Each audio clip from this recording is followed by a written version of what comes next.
বিসমিল্লাহির রহমানির রহিম। আসসালামু আলাইকুম সুধী দর্শক। অস্ট্রেলিয়াতে ভিসা পাওয়া আরও একটু হার্ড হয়ে গেল স্টুডেন্টের জন্য। কেন হার্ড বলছি, অস্ট্রেলিয়া এখন যেটা করেছে, স্টুডেন্টদের সংখ্যা বেঁধে দিয়েছে যে প্রত্যেক বছর তারা কতগুলো স্টুডেন্ট অস্ট্রেলিয়াতে ঢোকার পারমিশন দেবে। তো সেই সংখ্যাটা হচ্ছে 2,70,000। যার কারণে এখন যেটা হলো, অনেকেরই ইচ্ছা থাকা সত্ত্বেও অস্ট্রেলিয়াতে পড়াশোনা করতে আসতে পারবেন না। কারণ এমন তো না যে এই 2,70,000 স্টুডেন্ট শুধু বাংলাদেশ থেকেই আনা হবে, সারা ওয়ার্ল্ডের সমস্ত জায়গা থেকে কম্পিট করে ভালো স্টুডেন্টগুলোকে ছেকে অস্ট্রেলিয়ায় ঢুকতে দেওয়া হবে।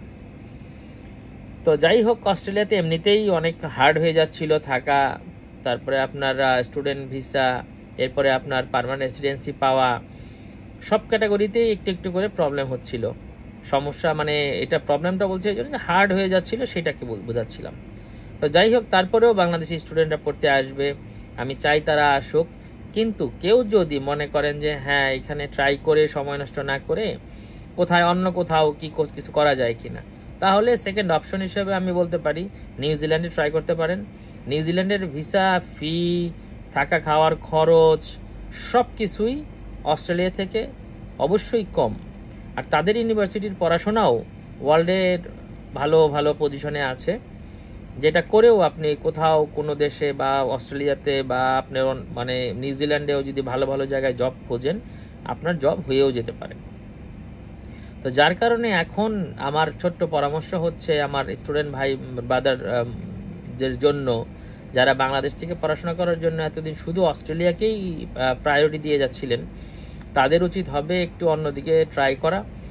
আপনি যদি ওইখানে রেসিডেন্সি পেয়ে যান নিউজিল্যান্ডে, এখান থেকেও হয়তো আপনি পরে নিউজিল্যান্ডের যারা আছে তারা কিন্তু অস্ট্রেলিয়াতে প্রচুর জব পায়, তারা চাইলে এখানে এসে কাজ করতে পারে, যে রিকোয়ারমেন্টগুলো আছে ফুলফিল করলেই হলো।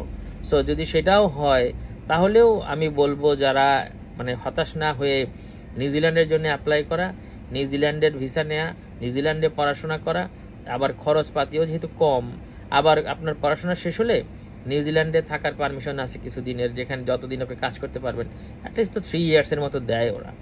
তো এর মাঝখানে আপনার একটা ভালো কিছু হয়েই যাবে। সো সবাইকে এখন যেটা বলবো যে একটা জায়গায় ফোকাস না করে কয়েকটা দেশে আপনি ফোকাস করেন, যেসব দেশগুলোতে গেলে পড়াশোনার মান ভালো, যেগুলা দেশে আসলে দেশে যদি ফেরত যান বাংলাদেশে, সেখানেও আপনার যে এটা কাজে লাগবে। আর বেশিরভাগই আমি বলবো আমাদের বাংলাদেশি স্টুডেন্টদের জন্য পরামর্শ থাকবে, অবশ্যই বিদেশি ডিগ্রির দরকার আছে। আপনি যদি বিদেশে চলে আসেন, এখানে এসে পড়াশোনা করেন, ডিগ্রি নেন, সেই ডিগ্রিটা বাংলাদেশে অনেক কাজে দেবে। আর আপনি যদি থেকে যেতে পারেন, এটা খুবই ভালো। এবং আমি মনের থেকেই বলবো, যারা বাংলাদেশ থেকে বিদেশে আসেন, নিউজিল্যান্ডে আসেন, অস্ট্রেলিয়া আসেন বা অন্য কোনো কান্ট্রিতেই যান, সেই দেশে থেকে যাওয়ার ব্যবস্থা করবেন। থেকে যাওয়া মানে হলো যে অ্যাটলিস্ট পেপারটা নেয়া, পাসপোর্টটা নেয়া। তাহলে যেটা হবে, আপনি যদি কখনো বাংলাদেশে ফেরতও যান, কোনো সমস্যা নাই, আবার আপনি আসতে পারবেন। সেই টাকা আবার এখানে এসে কাজ করলেন, টাকা ইনকাম করলেন, সেই টাকার একটা অংশ বাংলাদেশে অবশ্যই যাবে, যেটা দেশের জন্য খুবই ভালো।